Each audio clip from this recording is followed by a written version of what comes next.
Hi class, we are making a video today for section 6.4, which is equations involving inverse trig functions. Okay, so basically what we're going to be doing is this part right here. All right, we're going to have a trig equation, and we basically want to solve it for x. Okay, meaning we're going to want to have x on one side of the equation, everything else on the other side. So it says in terms of y, but most of the time when it says terms of y, what it means is we're going to have some sort of inverse function for our trig form going, right? So it'd be x equals sine inverse something to that effect, right? So it's very similar to 6.3, although 6.4 now we're going to be solving for inverse functions rather than just a trig equation that we're trying to solve for. Right, it's a little bit different. It's the inverse form of that, right? So here we're going to be solving inverse trig function equations. So let's start with an example. We want to solve y equals 3 times cosine 2x for x, where x is restricted to the interval 0 to pi over 2, right? So this is your standard cosine function. It has a different period, right? It's a little bit shorter. One period is basically half as long as normal, and it has an amplitude of 3, right? So it's still centered at 0. Highest value will be 3, lowest value will be -3, and you complete one period in a period of pi instead of a period of 2 pi, and we're restricting ourselves to an interval of 0 to pi over 2, right? So if we were to look at the graph of this, it would look something like this, right? So our graph is here. Highest value is 3, lowest value is -3. We complete one cycle, one period within 0 to pi. However, we're only looking at the interval 0 to pi over 2, because if you notice, through the second half of that cycle, you're really just repeating the exact same values you had here, right? So it doesn't make sense to look at it over the entire domain of one period, because then you're really just repeating values, which you should know by now, right? So if we really want to find one value here, these are all the values, right? Anything from 3 to -3 is what we reach, and then it just repeats itself. So we're just restricting ourselves to one of those. In fact, the first one from 0 to pi over 2. So let's move on now. Now that we know what inputs it is that we're looking at, right? We want to solve for x, okay? So we want to know this equation in terms of x. So here x is inside of my function. Cosine is a function. The inputs are 2 times x. I want x to be on the outside of my function. I want to have x equals and then a bunch of stuff, right? So that's what we're going to do. I have y equals 3 cosine 2x. In order to try to get the x alone, I first have to isolate the function, right? The function that x is being plugged into is cosine. So I actually have 3 cosines. I need to have just one, right? So I'm trying to solve for this x term. So first thing I'm going to do is I'll divide the entire equation by 3, right? So doing that, I now have cosine of something equals something else. So I still have a problem here because I'm trying to get to the x. It's inside of a function, but luckily we know about inverses, so I'm going to use the inverse function. Okay, so to try to get x on the outside of my function rather than having it be an input, I'll use the arc cos or cosine inverse. Okay, so using the definition of arc cosine, I will have 2x equals cosine inverse y over 3. Okay, so now x is outside of my function, meaning I can manipulate it, and then I have some other equation going on here. So what I'm going to do, obviously, in order to get x alone, is divide both sides by 2. Okay, multiply by 1/2, divide by 2 is the same thing. So x is now alone, and my solution is 1/2 cosine inverse y over 3. Right, and since I'm restricting this to this range of values, right, this domain from 0 to pi over 2, okay, I have a period of pi. So this ensures that I'm 1-to-1, meaning that I'm no longer repeating values. I have a single input for every single output. I don't have several inputs for the same output, right? That's what it means to be 1-to-1, okay? I don't want to repeat output values, basically, is what I'm saying. So this has a 1-to-1 relationship, okay? And so that is my function that I'm looking for, right? So for example 2, we're going to do the exact same thing, okay? I want to solve 2 times sine inverse of x equals pi. So this is a little bit different. Here, I had a function. I basically just turned that function inside out and I got a new function. Okay, this is the inverse function for this function. Here's a little bit different. I need to know what value do I plug in to this equation to get out pi. Well, sine inverse, arcsine, it's really weird to work with, even though we're used to working with sine a lot. Looking at it in terms of the inverse it's fairly strange. We have to kind of flip our brains around. So instead of trying to flip our brains around, we'll try to flip around the equation instead. So we'll do the exact same thing. Let's solve for x. Okay. So what I want to do, again, this is inside of some function, in this case, sine inverse or arcsine. So I need to isolate the function it's in, so then I can start to take inverses of that function and get x to be on the outside of my function rather than staying inside of a function where it's protected and I can't reach it because it's inside of a function, right? So the first thing I want to do here is I want to divide everything by 2, okay? So I'll have arcsine x, or sine inverse, is pi over 2. So in order to go from sine inverse into getting x alone, right, again, it's inside of a function now. I want to get it outside of a function. So what I'm going to do is, well, the inverse of sine inverse is sine, so I'll turn this into sine, right? So x will be on the outside, and this pi over 2, which was on the outside of the equation, will now turn to be an input into my function. So this will turn into sine of pi over 2 equals x. Okay, and that is the definition of sine inverse or arcsine. So now this is very easy to find. Okay, I can find sine of pi over 2. Pi over 2 is just 90 degrees. What's sine of 90 degrees? Well, remember, sine is your y values, your up and down, right? 90 degrees is on the y-axis. So when I'm on the y-axis, my up and down is however high I'm going. So this is just a value of 1. Okay.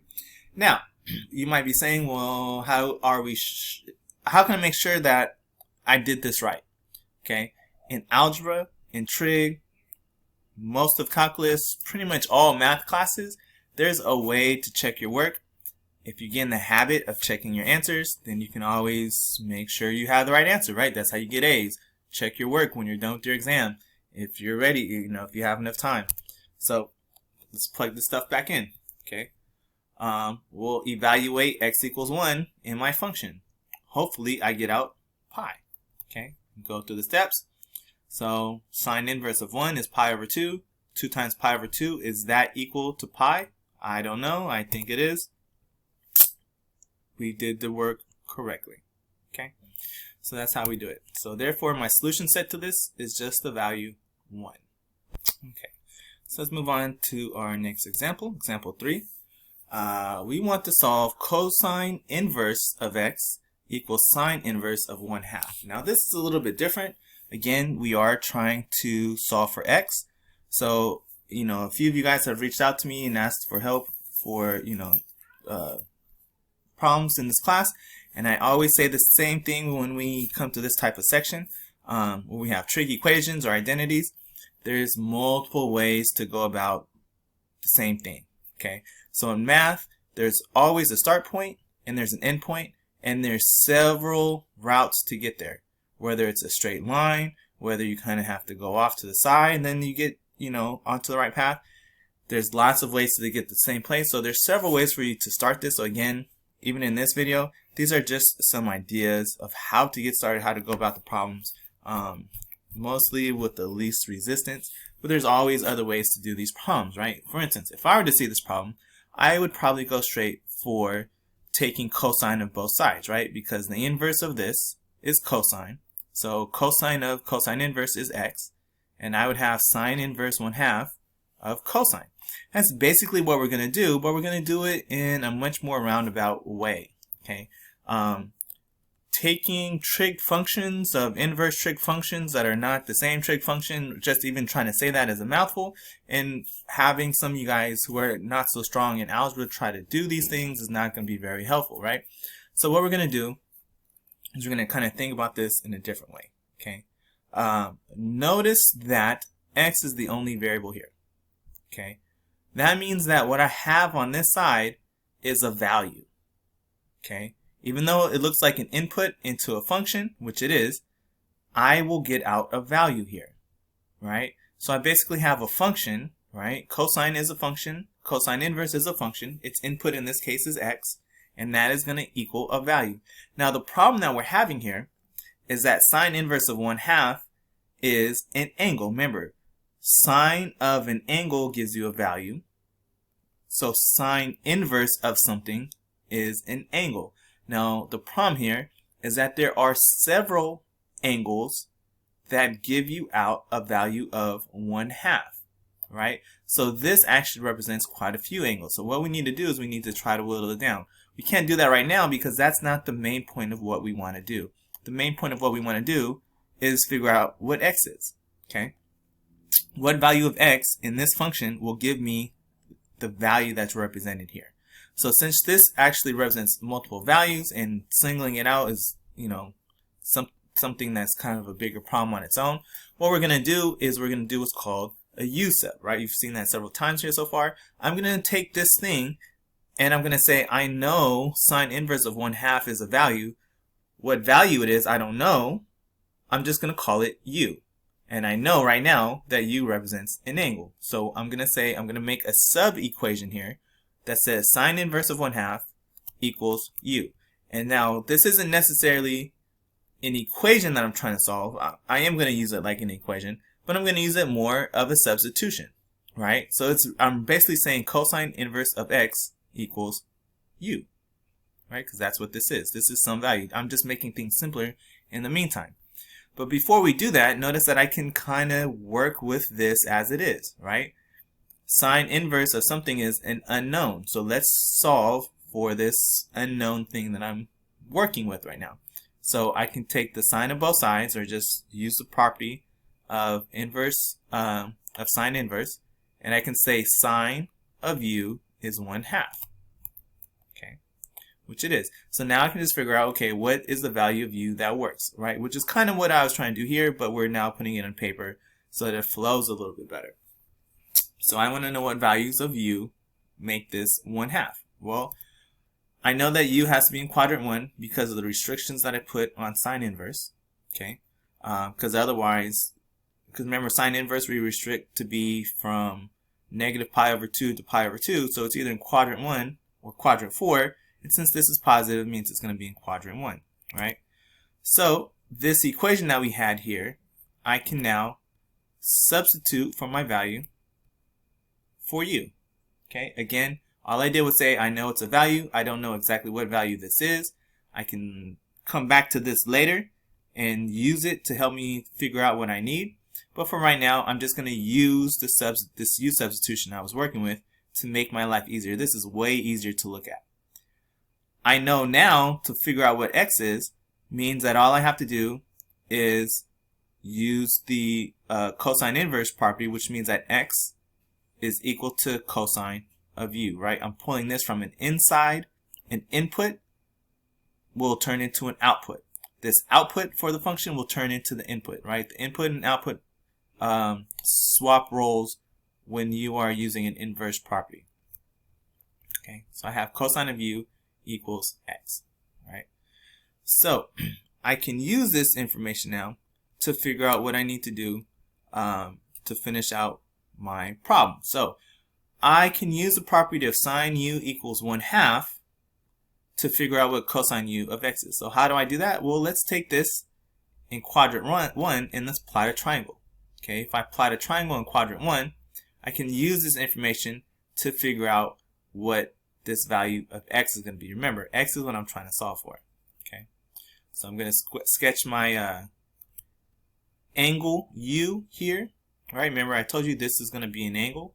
And here, after we do our swapping, due to the definition of cosine inverse, it's still an angle, right? So U is an angle. Sine means that I have 1 over the hypotenuse of 2. Remember, I am trying to find cosine of U. Okay, so all I need to do then is find this side, and then I can find my adjacent over the hypotenuse ratio, which is cosine. So I can use the Pythagorean theorem in order to do that. So x equals cosine U is this √3 over 2 value. Okay, which means that if I were to go all the way to the beginning, okay, and plug in √3 over 2 here, it would be the same as whatever I get for sine inverse of 1/2. Okay, so that is how we go through those problems. All right, now we want to do something similar. Okay, here you can see that I have x in 2 places. It's inside of 2 separate inverse functions. So the difference is that here we had it inside of only 1. Yeah, we had 2 inverse functions, but it was only inside of 1. Okay, and in our previous example here, we had only 1 function. In our first example, we had just a function that we had to solve for x, that we had to pull sort of inside out, right? So we're kind of progressing as we do in these videos. So from a function, oops, too far. So from a function that I need to find the inverse function for, to solving an equation that has only 1 inverse function, okay, to an example that has 2 inverse functions but still only 1 variable present, to something a little more difficult, our last example actually, I believe, okay, which now have 2 inverse functions, the same variable, but it shows up twice, and it shows up in 2 separate functions. So let's talk about how to work out this problem. Okay, so what we want to do here, since we have 2 inverse trig functions, we want to isolate one of them. We don't really have any identities and properties for inverse trig functions like we do for the standard trig functions, where we can look for things like sine squares or cosine 2x's, or, you know, we have lots of different little identities going on. We don't really have that for the inverse trig functions. So the easiest thing to do is, if we have multiples, is try to isolate one. Okay, so we can pick and choose which one we want.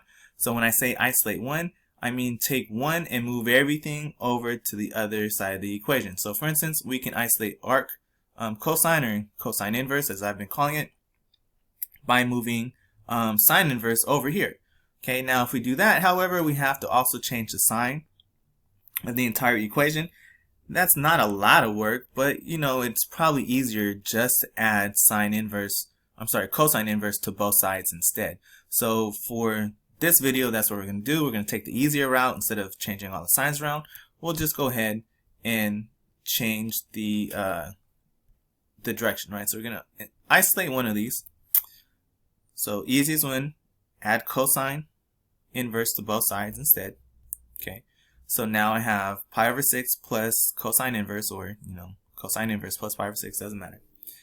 The next thing that I want to do is, remember, I'm trying to isolate an x. So now that I've isolated one of these inverse trig functions, I can undo it by plugging it in to the function that it's the inverse of, right? For instance, if I plug this into sine, the sine and the sine inverse cancel each other and leave me with an x. Whatever I do to one side of the equal sign, I have to do to the other as well. So that's the way that I generally think of things like this. Another way of thinking about it is that you are just using the definition of sine inverse, but on a larger scale, because you have sine inverse, and then you have a big thing on the other side that has multiple terms on the other. So the same thing, right? This will turn into an x.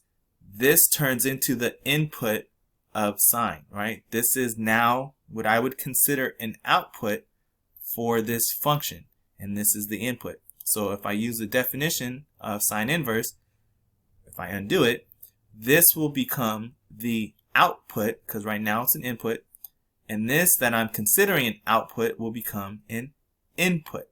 Okay. I think it's easier to always just say, I'm going to plug this into sine and let it cancel, and I'm going to plug this into sine and nothing will cancel because I'm plugging in a cosine inverse plus another term into a sine function. Okay. So it's going to look like this regardless. Okay.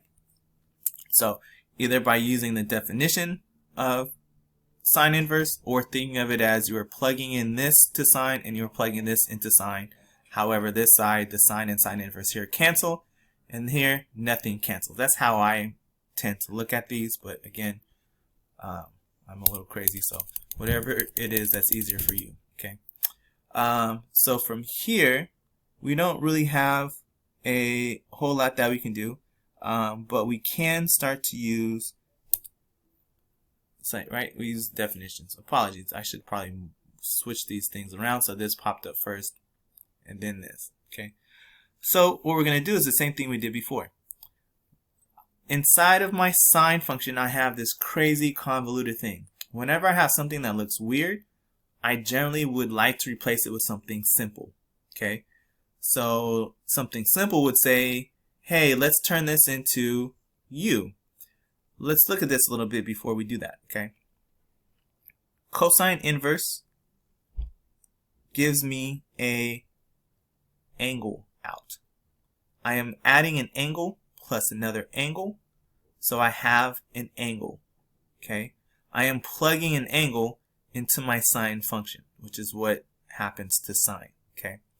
So since I know that this is just an angle, I'll just say, hey, instead of saying my angle is cosine inverse plus pi over 6, I can just say, let that be, you guessed it, let it be u. Okay. Let's just call that thing u, right? So here, they're calling just the cosine inverse as u. I personally, if this was not a PowerPoint that was already pre-made and all I did was kind of adjust it, what I would do personally is I would call this entire thing u. I would say sine of u equals x, and then I would just deal with the fallout from there. But let's go ahead and see where this brings us. Okay, so just in analyzing cosine inverse, so as we said before, sine inverse, when we analyze that, gave us an angle between pi over 2 and negative pi over 2. I guess I'm saying that backwards, but negative pi over 2 to pi over 2. Basically quadrant 1 and quadrant 4. Now cosine inverse gives us information on the top half of a graph, so quadrant 1 and quadrant 2, or from 0 to pi. So any values that we end up getting here need to be between 0 and pi. Okay. I think that's actually what this next slide is telling us. Okay, so the cosine inverse function knows angles in quadrants 1 and 2, right? Another way of saying that is that it's in between 0 and pi. All right. So this is what it looks like now. Okay, so now we're writing it in terms of sine with the phase shift. Okay, again, I said that I probably would have just said sine of u is x.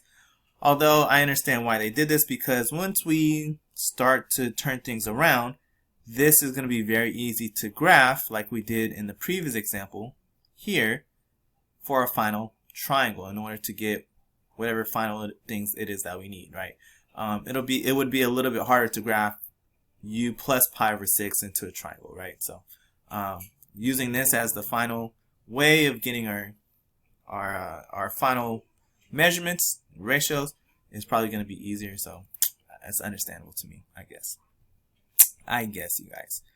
So using the definition of the addition property for sine, we can extend sine of u plus pi over 6, right? U plus this phase shift into the addition property for sine, right? So now we have two separate two sums basically, right? And so now that we have two sums, we can take equation 1. Okay, so we can go back to equation 1 and look at what we had here. Okay, so for this function here, right? So sine inverse is cosine inverse plus pi over 6, right? So from equation 1, And by the definition of sine inverse, this has to be in between negative pi over 2 and pi over 2, right? So again, this boundary is because this right here is sine inverse, right? So remember what I was just saying about sine inverse has to be from negative pi over 2 to pi over 2, right? So, okay, what do I have for sine inverse here? Cosine inverse plus pi over 6. Okay, cosine inverse plus pi over 6. I know it looks weird, but it's the sine. This is the inverse sine function. So its restriction is between negative pi over 2 and pi over 2. Now we want to whittle this down because this does not look right to us. It looks very convoluted. So ideally, I would isolate this cosine inverse function. I need to do that by getting rid of this pi over 6. So what do? I subtract pi over 6. But where? Here? Yes. Here? Yes. Okay? This is an equality. It's a double-sided equality. I'm saying equality because it's equal. But it's a double-sided inequality. I treat these like equal signs.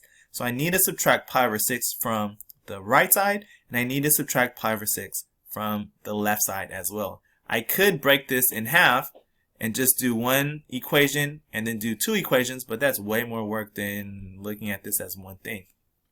So I'm going to have pi over 2 minus pi over 6 and negative pi over 2 minus pi over 6. So just to do the math for you verbally, because I don't have the nice little cool pen dealy like the other videos do, it needs a common denominator, right? So that means this will be 3 pi over 6. And then I'm going to divide from this 3 pi over 6, pi over 6. So that means on the right side, I will end up with 2 pi over 6, right? And 2 pi over 6 turns into pi over 3. So my right side boundary will be pi over 3. Okay, 2 pi over 6 reduces to pi over 3. On the other side, same thing, 3 pi over 6. Subtract this. So that'll be a negative 4 pi over 6. I can divide both that by 2 and I get negative 2 pi over 3. So ideally, again, you should be writing this stuff out as we work through the problem, through these lecture notes. And hopefully you wrote what I just verbally said, so that you get this as our new boundaries, right? So a pi over 3 and a negative 2 pi over 3 due to us subtracting pi over 6 from pi over 2 and subtracting pi over 6 from a negative pi over 2. Here we're really adding two negatives, so we get something larger. Here I'm subtracting something from pi over 2, so I get something smaller. But this is now my boundaries for cosine inverse. Now, as we said before, the actual boundary for cosine inverse is the upper portion of the Cartesian plane, right, of R2. So it's basically quadrant 1 and quadrant 2 is the actual boundary.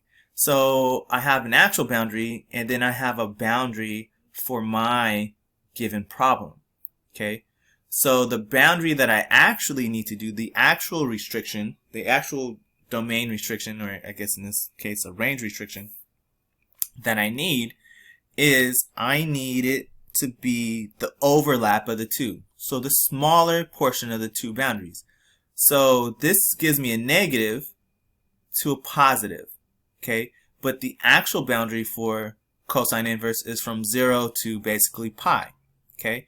So then that means that this is arbitrary. I need to use the smaller of the two boundaries. Okay, actually let's go ahead and pull in what the actual boundary is so that we can see this on screen. The actual boundary is 0. Okay, so of the two, for the smaller boundary, I need to use the one that makes the most sense. This can never be negative. So this is the boundary for this problem. I'm going to change it from negative pi over 3 to 0 because the actual boundary for cosine inverse is 0. Okay. However, this boundary is larger than the boundary that's given to me for my problem. So this boundary, so the boundary I'm actually going to use is I'm going to replace this one with this. Okay. So for my problem, the overlap of these two boundaries is the boundary that I want to use. So I can actually, for my problem, I actually have to stay in between 0 and pi over 3. Okay. So since this is true for cosine inverse, and this is true for my cosine inverse for this problem, I have to overlap the two boundaries. Okay. And the overlap of the two boundaries is 0 because this is the one that is overarching. Okay. And the upper boundary is pi over 3 because for my problem, I can't be over pi over 3. So this one gets changed to the pi over 3. So that's the actual boundary for what I'm going to use. So that means that from 0 to pi over 3, all the answers to the situation that I'm trying to solve in this case is going to be restricted to quadrant 1. Okay, quadrant 1. So now that we know that U lies in quadrant 1, we can start to draw a triangle. The problem is that unlike the last example, we don't know anything about this angle U that we have so far. The only thing that we know is that U is the same thing as cosine inverse. Okay, which doesn't give us a lot of info yet. I mean, yeah, we will use this, but in the previous example, we had that U was sine of 1/2. So then when we drew our U, we were able to get some information out of the triangle. We don't have that this time for our situation, right? Right. So if we, sorry guys. Okay.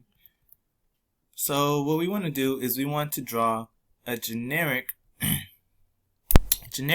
U in quadrant 1 and use that for what we need, right?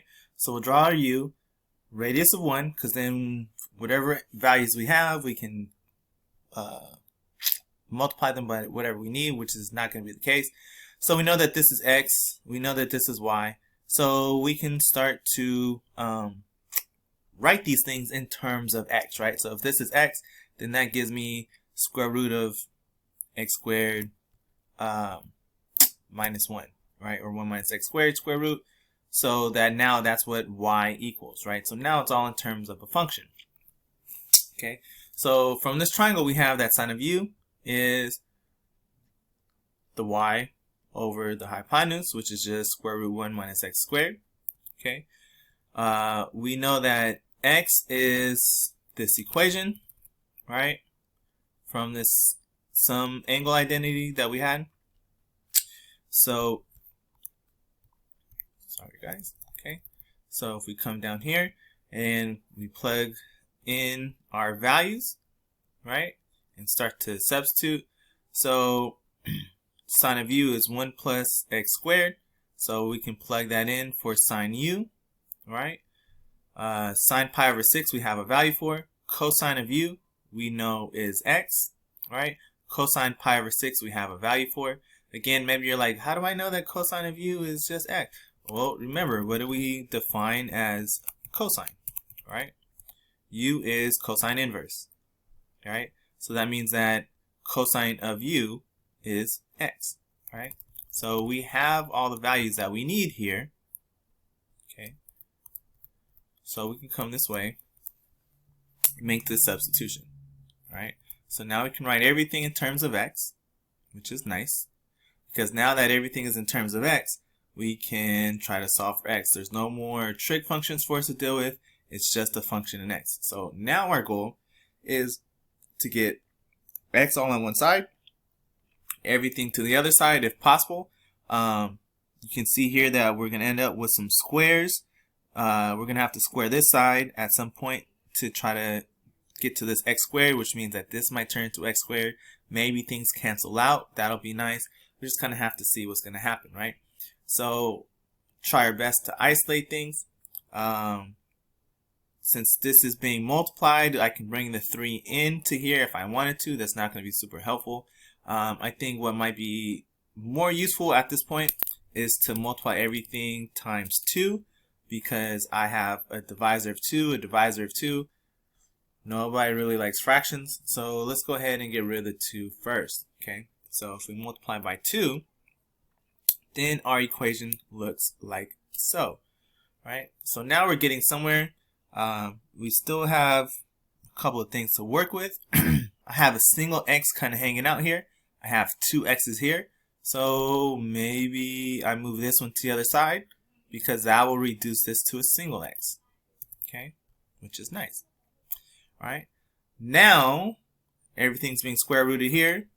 Just next here, I think the easiest thing to do next would be to square both sides. If I square both sides, then I can get rid of these square roots and I can start to combine things together, right? So now I've got x squared, a 3, a minus 3x squared. I can start to solve for this x squared, right? So this will be 2x squared is over here. Sorry, this is a 3, so this will be 4x squared equals 2, which is very easy to deal with, right? So now I got x squared is 3/4, or x is root 3 over 2, okay? Which is much easier. So now I have a value, okay? And so remember what we want to do? We want to check to make sure that this is true. So I go all the way back to my original equation, okay? Which is arc sine of x minus arc cosine of x equals pi over 6. The x value that ideally makes this work, hopefully, is this root 3 over 2. So I plug everything in.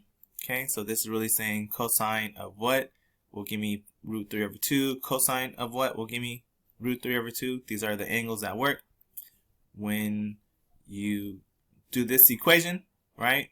Pi over 6 is half of pi over 3, so subtracting that will leave you with pi over 6. And that's it, we're good. So that is our only solution.